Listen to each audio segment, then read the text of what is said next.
In March 2011, the Animal Planet channel screened a TV special called Mermaids, The Body Found.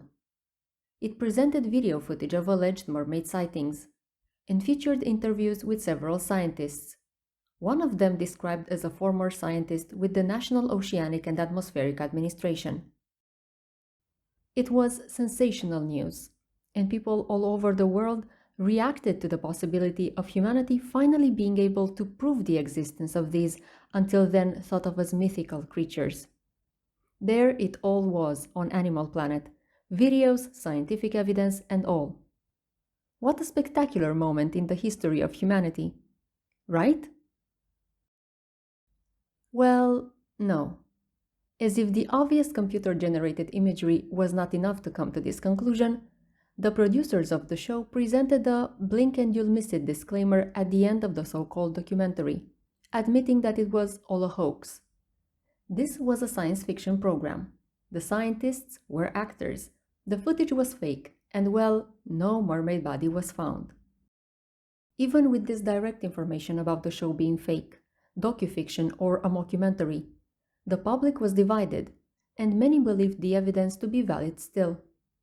The conspiracy theory was also fueled by the fact that producers claimed during the show that their website about the mermaids has been targeted and seized by the government in an attempt to cover up the entire story.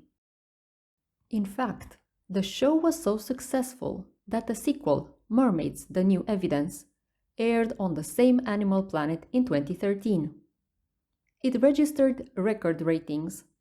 Over 3.6 million people watched it, turning this into the biggest audience for the channel in the network's history. And even in 2013, there were people who decided to believe in the show's truthfulness. The Mermaids TV special is one of the biggest hoaxes in recent history. One of the biggest segments of fake news, with a ripple effect in the collective consciousness. But fake news is old news, so to speak. The phenomenon has been around since ancient times. Even warriors and kings would start false rumors about their enemies, or would spread fake information that would present them in a favorable light. And most of the time, it worked. So, unsurprisingly, fake news found its way into the modern era. For example, in 1835, the New York Sun published articles claiming that strange creatures have been found on the moon. In 1938, CBS Radio aired an adaptation of H.G. Wells's War of the Worlds, making people believe that it was live news broadcast and that aliens were truly invading New Jersey. Many fell for it, and some panic allegedly ensued.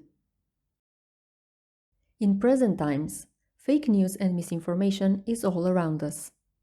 From sensational fake reports about celebrities, to political misinformation, to dangerous medical claims with no scientific evidence to support them. The abundance of information makes identifying fake news and fighting misinformation an essential skill in navigating the world we live in. Being able to tell the fake from the real, the sensational from the relevant, and the manipulation from genuine interest become reliable tools in our decision-making processes, and ultimately shape the way we build our own life and the society we live in. In the end, the management of fake news, misinformation, and propaganda is a critical element of individual and social well-being. We cannot thrive if we allow truth to always be muffled by lies, even when they seem harmless.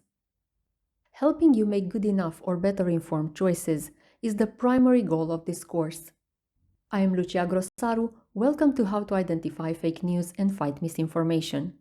Join me in this journey and you will discover new ways to optimize your critical thinking strategies and skills. Let's dive in. See you in the next lecture.